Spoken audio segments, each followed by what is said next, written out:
another little movie review vlog, and we're back to Disney. I've been doing one or two of these lately. This has just recently been on, as I'm recording this, on Disney Plus, and it's a little movie called The One and Only Ivan. Please, if you're new to the channel, push that old subscription button and push them notifications so you know these little vlogs are coming out. I try and entertain and information vlogs, etc. Movie reviews, TV drama reviews. Also do some information vlogs as well on DVD releases, and obviously there will be cinema release vlogs coming out soon. But I think, you know, it's one of those things, isn't it, with cinema? A lot of people are saying it's probably a bad idea because the enclosed environment, and thinking about it, I probably agree with it. So until things are up and running in a normal way, I'll probably leave that for the time being. Anyway, let's get on with this little Disney film review, The One and Only Ivan. It's obviously a PG. It's Disney. I mean, you'd be surprised if it wasn't at least a PG. You know, if we get a 15 or 18 Disney, I'll let you know. But obviously they're not usually under the Disney banner. They usually put under someone else's banner. An hour and 35 minutes. It's a comedy, adventure, animation, so it's live action and animation combined, which is pretty well done in this day and age. They're getting, obviously now you get to almost seamless, isn't it, trying to compare the two. And it's about a gorilla named Ivan, of course it is, tries to piece together his past with help of an elephant named Stella. We got old Stella and Ivan, and as they hatch a plan to escape from captivity. And it's actually based on a true story. There you go, based on a true story. You can find out a bit more about that in the end credits, or if you want to go on the internet and check up on that. And of course it's based on Catherine Applegate's book as well, of the same name. Directed by Thea Sharrock. Stars Ariana Greenblatt, Bryan Cranston, Philippa Sue, and the voices of Angelina Jolie as Stella, Sam Rockwell as Ivan, and Danny DeVito as Bob the dog, amongst others. Any good? Well, Rotten Tomatoes, they sort of like it. It's got a 71% positivity rating, which is pretty high. It averages out at 6.19 out of 10 based on 75 reviews. That's 53 fresh and 22 rotten, so not universal acclaim. I mean, obviously that's quite a high amount of rotten reviews, isn't it? The consensus reads, an uncertain approach to the story's darker themes undermines its emotional stakes. Yeah, we'll go into that a bit later on. But The One and the Only Ivan offers heartwarming entertainment for younger viewers. Yeah, I mean, that's pretty good consensus, actually. I mean, that sort of puts it into a little bit of a nutshell. Rotten Tomatoes audience are a bit kinder to it. They've got an 83% positivity rating based on 60 reviews. The Metascore, which is purely the critics' Metascore rating, is just 57% positivity, and it scores anywhere between 4 out of 10 and 7.5 out of 10. It's got 10 positive reviews, 12 mixed. That's unusual, isn't it? More mixed than anything else. And just 1 negative, though, so it's not a total disaster. The Guardian's Benjamin Lee only gave it 4 out of 10. He didn't think much of it. And he goes on to say, rather than a heartwarming family favourite in the making, The One and Only Ivan is just a vaguely watchable cookie-cutter caper. There you are, a bit of alliteration for you. Thrown together by people who should know how to make something far sweeter and substantial. A fleeting attraction for undiscerning young kids and a whelming waste for anyone older. So, not pull his punches, Benjamin Lee of The Guardian, but other people did like it. Entertainment Weekly gave it 7.5 out of 10.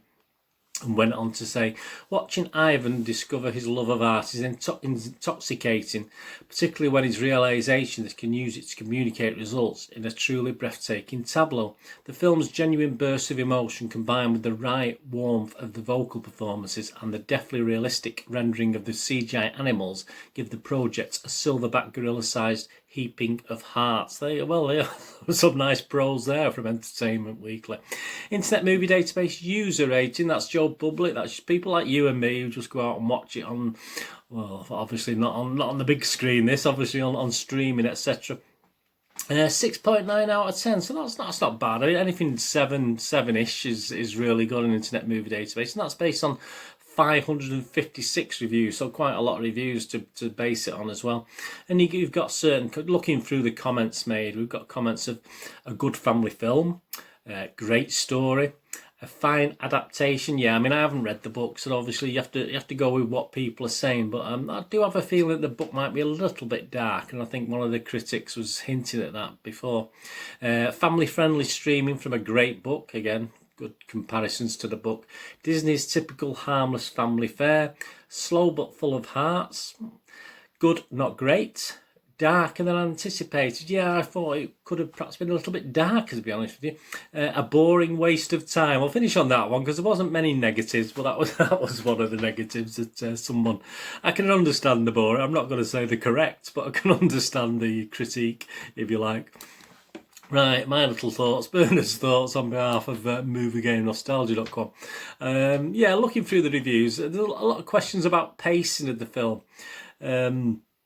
And obviously with pacing, you've got to think about young children, haven't you? Obviously watching films like this. And as I said, if it's watched at home, it's not too bad. If you haven't got them getting all fidgety in a picture house or a movie theatre, then that's fair enough. But so yeah, there is questions about the pacing. I mean, there are parts that are perhaps a little bit slow for younger children and they might get a little bit tired.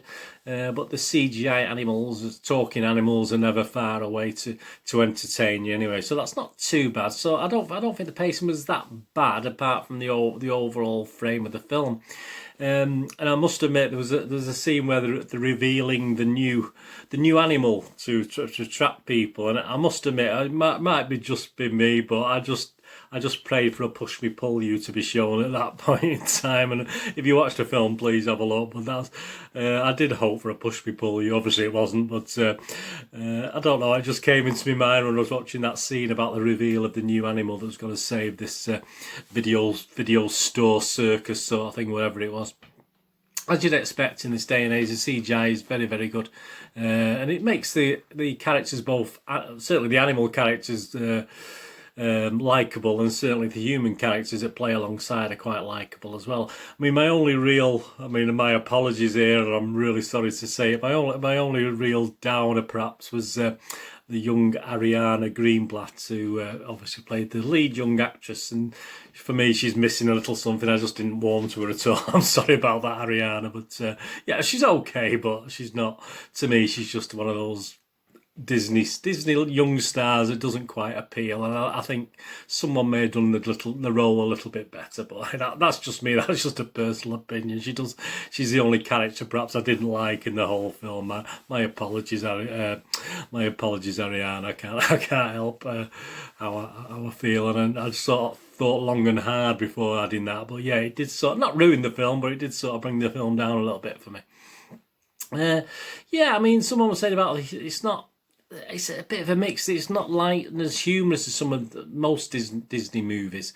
Danny DeVito's sort of adds the humour as Bob the dog, and he does sort of corner the market on it. But it's certainly not laugh out loud, but it has its moments. But from usually a lot of these Disney films are stuff that perhaps kids miss that adults pick up on, and there's not really that element to it.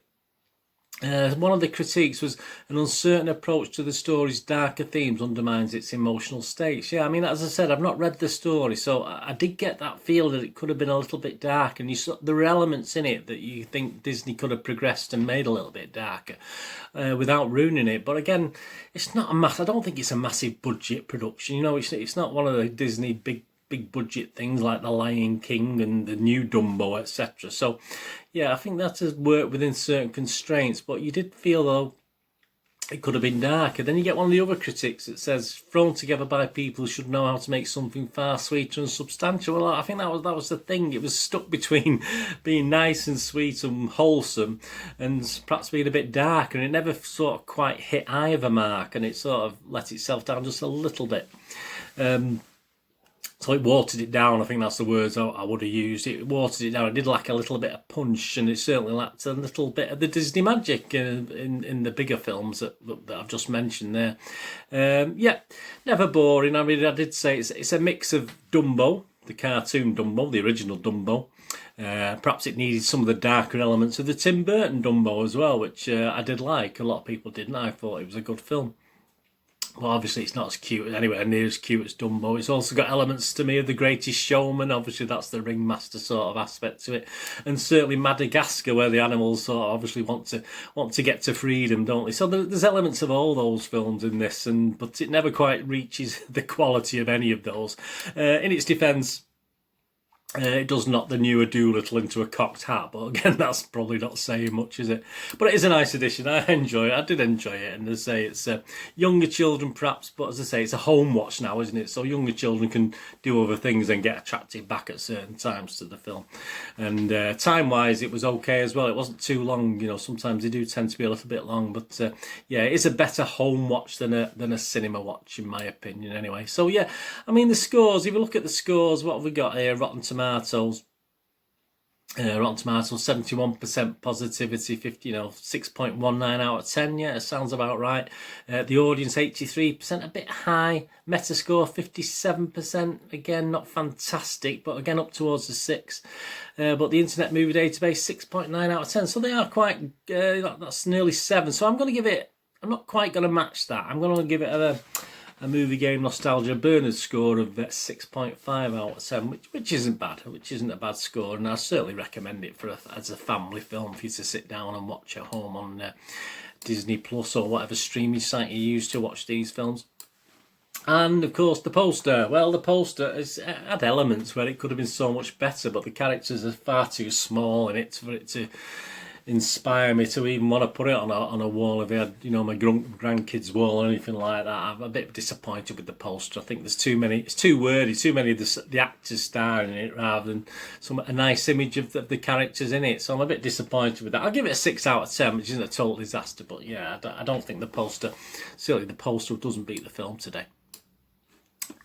So the film Movie Game Nostalgia review is 6.5 out of 10. The poster only 6 out of 10. Let me know what you think. Perhaps you've already bought the poster and stuck it on your kid's wall and they like it, but and I'm totally wrong. Anyway, thanks for watching. Please check all my links on screen. If you can get a look at my little website, moviegamenostalgia.com, much appreciated. For old rare DVDs, movie posters from the 90s and 2000s, some board games on there as well. If you can have a look through there, even if you don't buy anything, it's good for my little Google Analytics and footfall and all this sort of thing, which helps me out. That'll be absolutely fantastic. Very much appreciated. Right, thank you for watching. Until we meet again on another little movie review or a TV drama review or an information vlog, please, all I can ask of everybody is please stay safe and please look after yourselves, look after your friends, look after your family. More importantly, let's all look after each other. This is Bernard saying goodbye for now. Thanks for watching. Bye bye.